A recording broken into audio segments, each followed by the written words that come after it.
Hello friends, Krishna किरण channel पर आपका स्वागत है। इस कहानी को सुनने से पहले चैनल को सब्सक्राइब कर लें। ये बहुत ही रोचक कहानी है। कहानी पूरी सुनने तथा लाइक एवं शेयर जरूर करें। धन्यवाद। प्रेमा नॉवल मुंशी प्रेमचंद। प्रेमा भाग 1। सच्ची उदारता। संध्या का समय है। डूबने वाले सूर्य की सुनहरी किरणें रंगीन शीश की आड़ से एक अंग्रेजी ढंग पर सजे हुए कमरे में झोंक रही हैं, जिससे सारा कमरा रंगीन हो रहा है।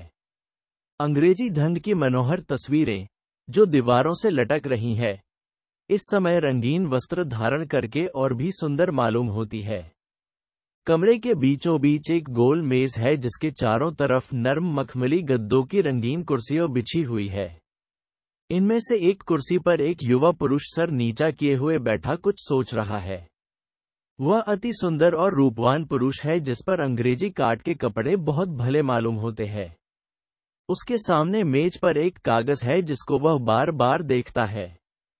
उसके चेहरे से ऐसा विदित होता है कि इस समय वह किसी गहरे सोच में डूबा हुआ है। थोड़ी देर तक वह इसी तरह पहलू बदलता रहा। फिर वह एकाएक उठा और कमरे से बाहर निकलकर बरामदे में टहलने लगा, जिसमें मनोहर फूलों और पत्तों के गमले सजाकर धरे हुए थे। वह बरामदे से फिर कमरे में आया और कागज का टुकड़ा उठाकर बड़ी बेचैनी के साथ इधर उधर टहलने लगा। समय बहुत सुहावना था। माली फूलों की क्यारियों में पानी दे रहा था। एक तरफ साइज घोड़े को टहला रहा था। समय और स्थान दोनों ही बहुत रमणीक थे, परंतु वह अपने विचार में ऐसा लवलीन हो रहा था कि उसे इन बातों की बिल्कुल सुधि न थी।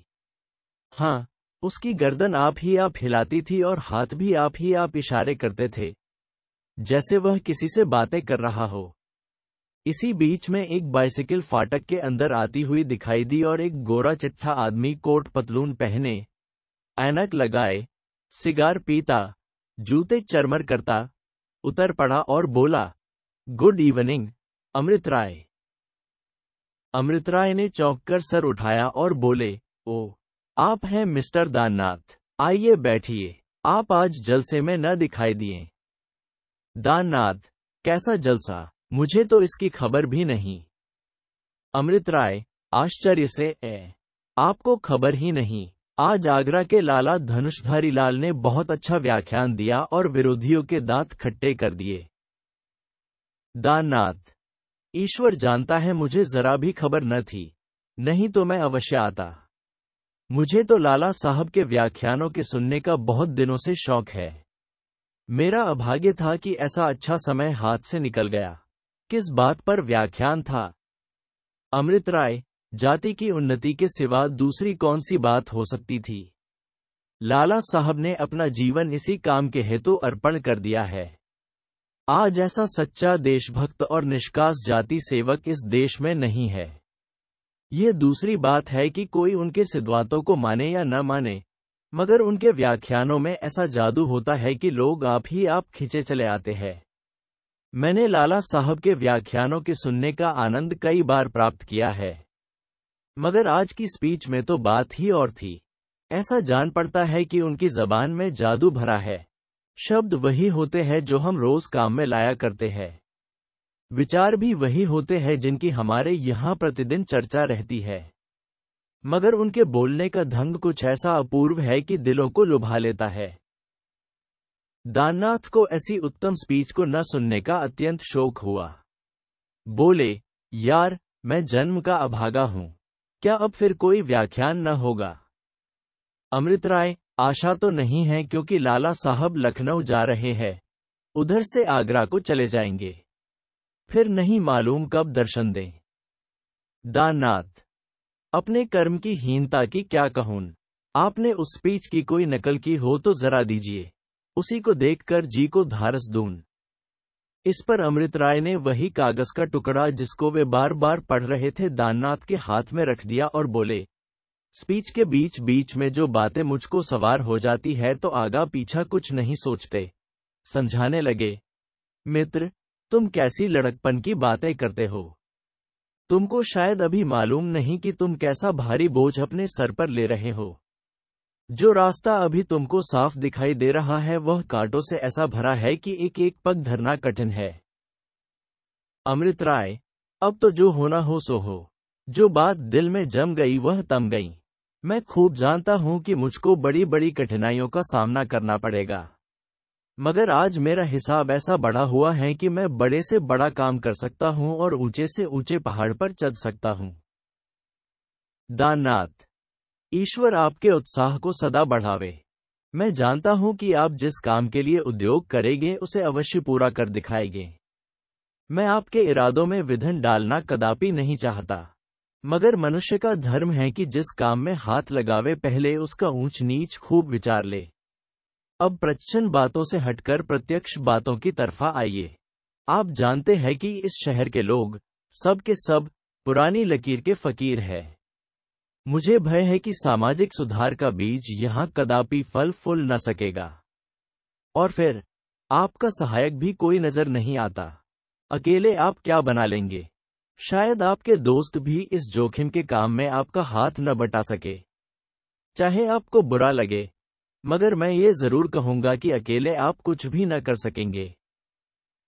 अमृत राय ने अपने परम मित्र की बातों को सुनकर सा उठाया और बड़ी गंभीरता से बोले, दाननाथ, ये तुमको क्या हो गया है?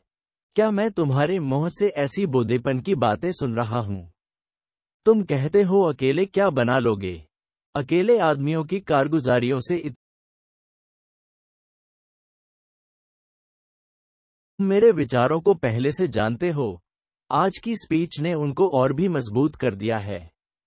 आज से मेरी प्रतिज्ञा है कि मैं अपने को जाति पर न्यौछावर कर दूंगा। तन, मन, धन सब अपनी गिरी हुई जाति की उन्नति के निमित्त अर्पण कर दूंगा। अब तक मेरे विचार मुझ ही तक थे, पर अब वे प्रत्यक्ष होंगे। अब तक मेरा हृदय दुर्बल था, मगर आज इसमें कई दिलों का बल आ गया है। मैं खूब जानता हूं कि मैं कोई उच्च पदवी नहीं रखता हूं। मेरी जायदाद भी कुछ अधिक नहीं है, मगर मैं अपनी सारी जमा जथा अपने देश के उद्धार के लिए लगा दूंगा।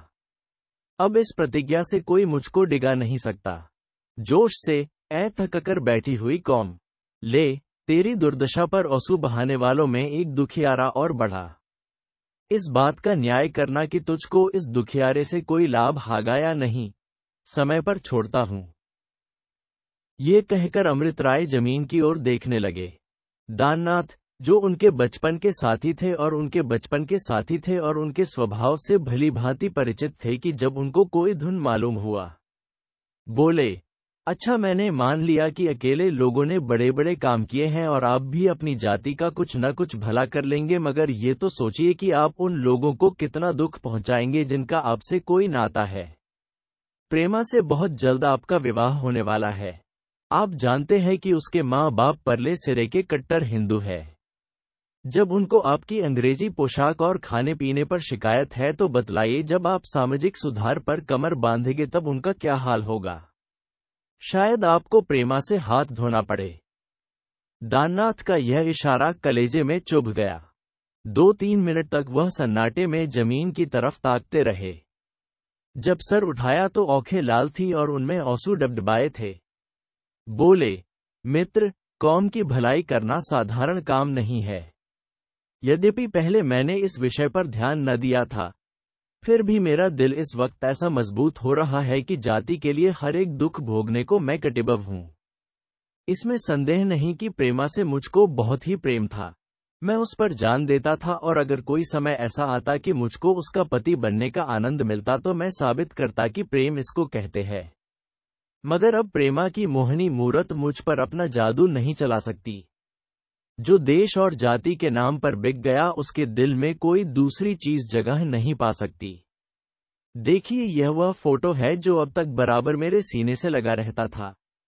आज इससे भी अलग होता हूं। ये कहते कहते तस्वीर जेब से निकली और उसके पुर्जे पुर्जे कर डाले। प्रेमा को जब मालूम होगा कि अमृत राय अब जाति पर जान देने लगा, उसके दिन में अब किसी नवयौवना की जगह नहीं रही, तो वह मुझे क्षमा कर देगी। दाननाथ ने अपने दोस्त के हाथों से तस्वीर छीन लेना चाही, मगर न पा सके। बोले, अमृत राय, बड़े शोक की बात है कि तुमने उस सुंदरी की तस्वीर की यह दशा की जिसकी तुम खूब जानते हो कि तुम पर मोहित है। तुम कैसे निठुर हो। यह वही सुंदरी है जिससे शादी करने का तुम्हारे वैकुंठवासी पिता ने आग्रह किया था और तुमने खुद भी कई बार बात हारी। क्या तुम नहीं जानते कि विवाह का समय अब बहुत निकट आ गया है? ऐसे वक्त में तुम्हारा इस तरह मुंह मोड़ लेना उस बेचारी के लिए बहुत ही शोकदायक होगा। इन बातों को सुनकर अमृत राय का चेहरा बहुत मलिन हो गया। शायद वे इस तरह तस्वीर के फाड़ देने का कुछ पछतावा करने लगे, मगर जिस बात पर अड़ गए थे उस पर अड़े ही रहे। इन्हीं बातों में सूर्य अस्त हो गया, अंधेरा छा गया। दाननाथ उठ खड़े हुए, अपनी बाइसिकल संभाली और चलते चलते ये कहा, मिस्टर राय, खूब सोच लो, अभी कुछ नहीं बिगड़ा है। आओ आज तुमको गंगा की सैर करा लाए। मैंने एक बजरा किराए पर ले रखा है, उस पर चौदहवीं रात में बड़ी बहार रहेगी। अमृत राय, इस समय आप मुझको क्षमा कीजिए, फिर मिलूंगा। दाननाथ तो ये बातचीत करके अपने मकान को रवाना हुए और अमृत राय उसी अंधेरे में बड़ी देर तक चुपचाप खड़े रहे। वह नहीं मालूम क्या सोच रहे थे। जब अंधेरा अधिक हुआ तो वह जमीन पर बैठ गए। उन्होंने उस तस्वीर के पुर्जे सब एक एक करके चुन लिए, उनको बड़े प्यार से सीने में लगा लिया और कुछ सोचते हुए कमरे में चले गए। बाबू अमृत राय शहर के प्रतिष्ठित रईसों में समझे जाते थे।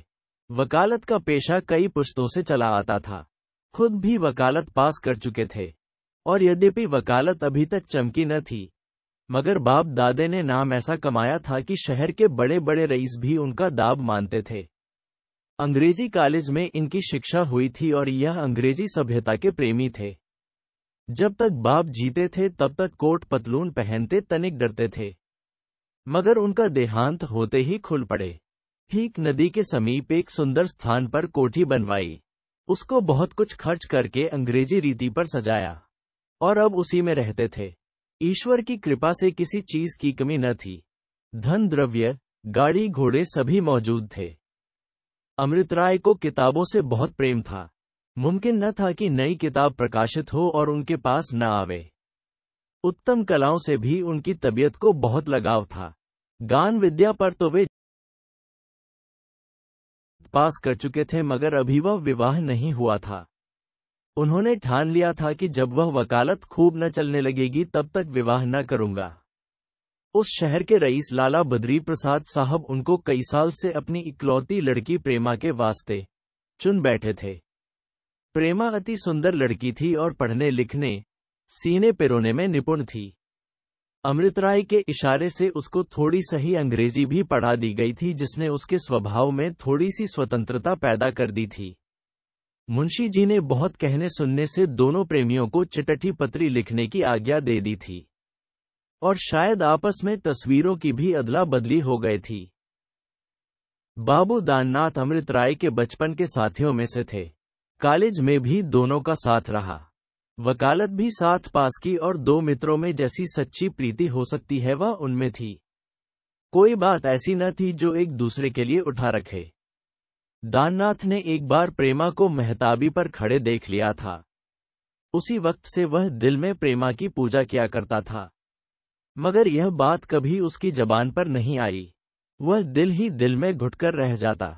सैकड़ों बार उसकी स्वार्थ दृष्टि ने उसे उभारा था कि तू कोई चाल चलकर बद्री प्रसाद का मन अमृत राय से फेर दे, परंतु उसने हर बार इस कमीनेपन के ख्याल को दबाया था। वह स्वभाव का बहुत निर्मल और आचरण का बहुत शुद्ध था। वह मर जाना पसंद करता, मगर किसी को हानि पहुंचाकर अपना मनोरथ कदापि पूरा नहीं कर सकता था। यह भी न था कि वह केवल दिखाने के लिए अमृत राय से मेल रखता हो और दिल में उनसे जलता हो। वह उनके साथ सच्चे मित्र भाव का बर्ताव करता था। आज भी जब अमृत राय ने उससे अपने इरादे जाहिर किए तब उसने सच्चे दिल से उनको समझाकर ऊंच नीच सुझाया, मगर इसका जो कुछ असर हुआ हम पहले दिखा चुके हैं। उसने साफ साफ कह दिया कि अगर तुम रिफॉर्मरों की मंडली में मिलोगे तो प्रेमा से हाथ धोना पड़ेगा। मगर अमृत राय ने एक न सुनी।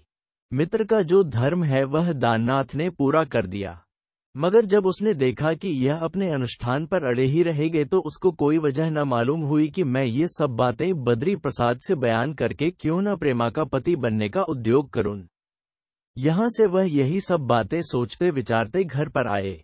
कोट पतलून उतार दिया और सीधे सादे कपड़े पहन मुंशी बद्री प्रसाद के मकान को रवाना हुए।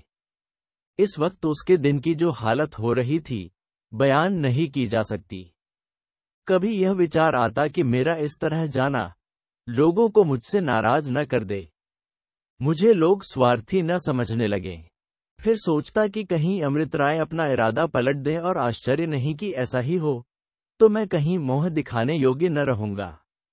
मगर यह सोचते सोचते जब प्रेमा की मोहनी मूरत औंख के सामने आ गई, तब ये सब शंकाएं दूर हो गई और वह बद्री प्रसाद के मकान पर बातें करते दिखाई दिए।